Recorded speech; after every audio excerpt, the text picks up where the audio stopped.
Bonjour à tous et bienvenue. Cette vidéo correspond au sujet d'étonnement que j'ai décidé de traiter après mon voyage aux États-Unis.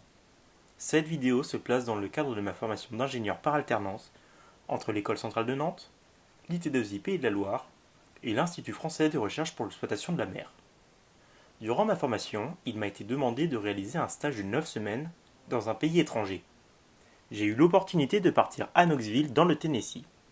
J'ai travaillé à l'Université du Tennessee dans le laboratoire d'ingénierie civile et environnementale, et plusieurs choses m'ont interpellé durant mon séjour. Parmi celles-ci, j'aurais pu vous parler des voitures, plus qu'en contradiction avec l'idée de sauver l'environnement, du sport universitaire, plus qu'omniprésent durant l'année scolaire, ou de tout un tas d'autres choses. J'ai aujourd'hui décidé de vous parler de la recherche à l'université aux États-Unis. Aussi, lors de mon séjour, j'ai pu côtoyer des chercheurs et doctorants de l'Université du Tennessee, et ceux-ci m'ont expliqué leur parcours, les choix qu'ils ont pu faire et la motivation qu'ils avaient à faire un doctorat. Ce qui m'a étonné aux États-Unis est la durée des doctorats réalisés par les étudiants. Alors qu'en France, celle-ci est cantonnée à 36 mois dans le cadre de thèses CIFRE, elle n'est pas clairement définie aux États-Unis. Alors, cette vidéo tentera de répondre à cette problématique. Comment le système universitaire américain favorise-t-il de longs programmes de recherche pour des étudiants, alors que ceux-ci disposent parfois de compétences et ou d'expériences limitées? Pour répondre à cette problématique, le plan sera divisé en 3 parties. Tout d'abord, je présenterai en partie le système scolaire américain. Ensuite, il sera question de l'insertion professionnelle des étudiants pendant leur cursus. Enfin, la question du financement de ces projets sera posée. Tout d'abord, il est nécessaire de présenter le cursus scolaire américain.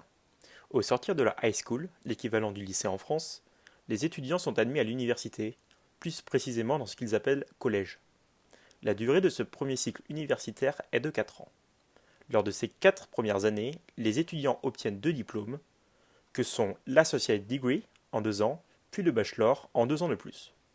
Ensuite, ils peuvent faire un Master Degree en 2 ans, pour ensuite réaliser une thèse. Pour les étudiants ne voulant pas réaliser de master, il est possible de faire une thèse directement après son bachelor.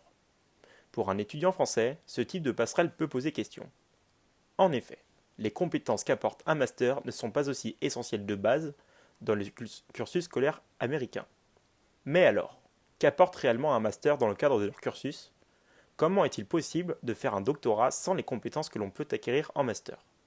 Pour répondre à ces questions, j'ai interrogé Steven Pouplampu, étudiant en thèse à l'Université du Tennessee, après avoir réalisé un bachelor. How can you do a PhD without the skills you can get in a master degree?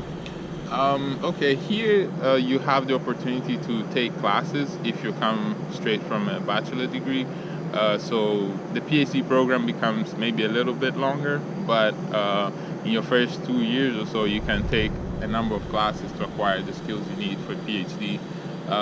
It's important to make sure you select the right classes, but yeah, you can build up your skills to be ready for research. And how many hours of class did you have? So overall, by the time you finish with everything, you have about 500 hours of classes. Ainsi, et d'après les dires de Steven, on peut dire que les étudiants faisant un doctorat sans master peuvent acquérir en partie les mêmes compétences puisqu'ils ont accès à des cours de remise à niveau. Néanmoins, ce parcours est plus long et peut provoquer une certaine incertitude quant à la fin de leur contrat. La durée de celle-ci peut être plus longue et les contours de contrat signés entre l'étudiant et l'université sont peu définis. J'ai notamment côtoyé 2 doctorants de l'Université du Tennessee, Steven Pouplampu et Ashish Sharma, et ceux-ci étaient en thèse respectivement depuis 8 ans et 9 ans et prévoyaient de mettre fin à leur contrat en 2018. La deuxième partie de cette analyse est portée sur l'expérience professionnelle des étudiants durant leur cursus. L'expérience apportée par une thèse d'une dizaine d'années peut souvent être rédhibitoire pour certaines offres d'emploi, du fait de la durée mais aussi du focus sur un sujet très précis durant toutes ces années. Alors que la polyvalence est reconnue par une majorité des entreprises à l'heure actuelle, je me suis intéressé à l'impact d'un contrat de si longue durée sur un CV. Précédemment à leur doctorat, les étudiants ont la possibilité d'avoir des expériences professionnelles dans les entreprises. Je me suis donc questionné à propos des expériences professionnelles que les étudiants pouvaient avoir durant leurs années d'université. Ainsi, Quel type d'expérience professionnelle ont-ils? Quel est l'intérêt pour eux dans leur formation?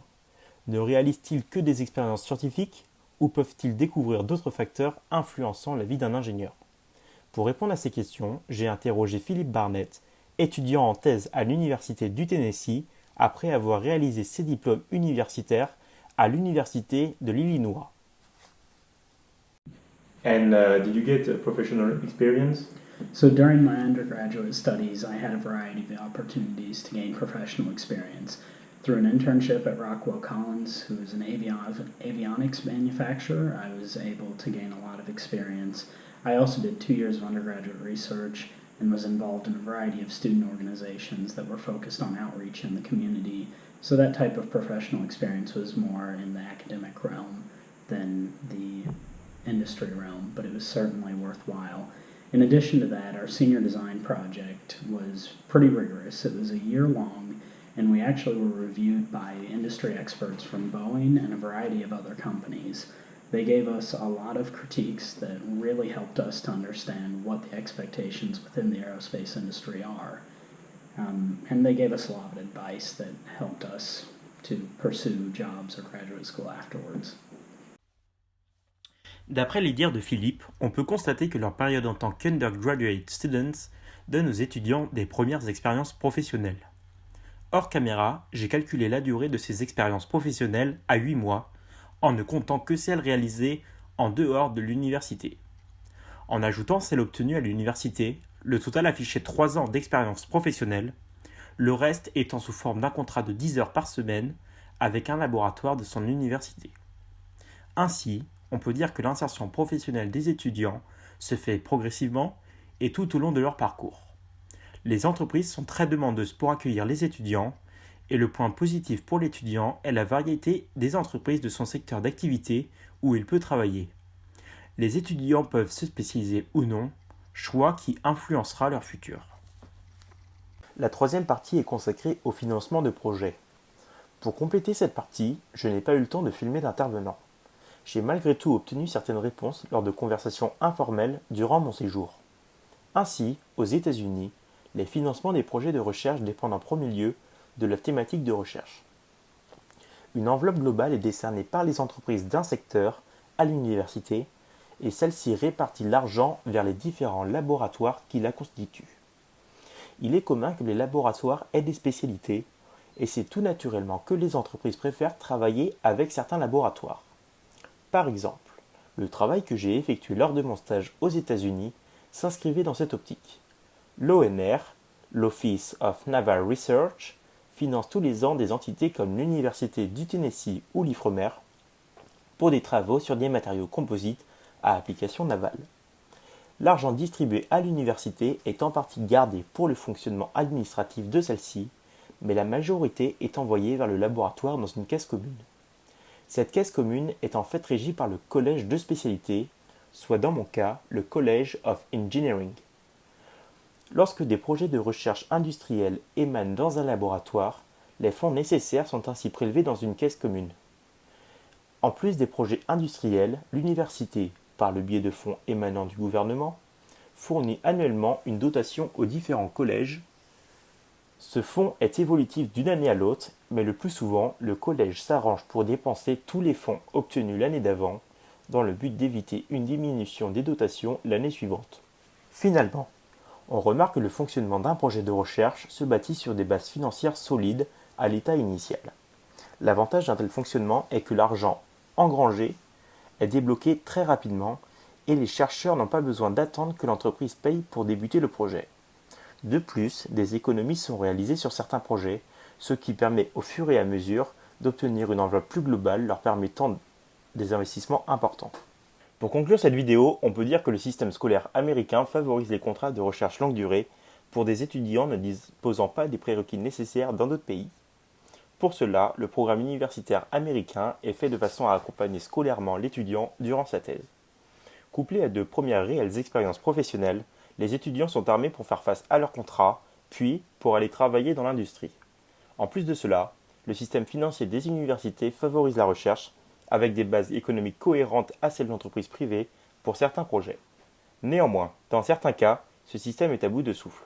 L'efficacité technologique de certains étudiants est en contradiction avec les moyens déployés et mis à leur disposition. L'évolution cohérente du système serait, en suivant l'exemple des universités européennes, de rendre obligatoire l'écriture d'un certain nombre de publications scientifiques, ce qui pourrait augmenter la productivité scientifique de l'université ainsi que la rentabilité de certains appareils. Les étudiants seraient alors obligés de produire, chose qui n'est pas ancrée dans tous les esprits actuellement.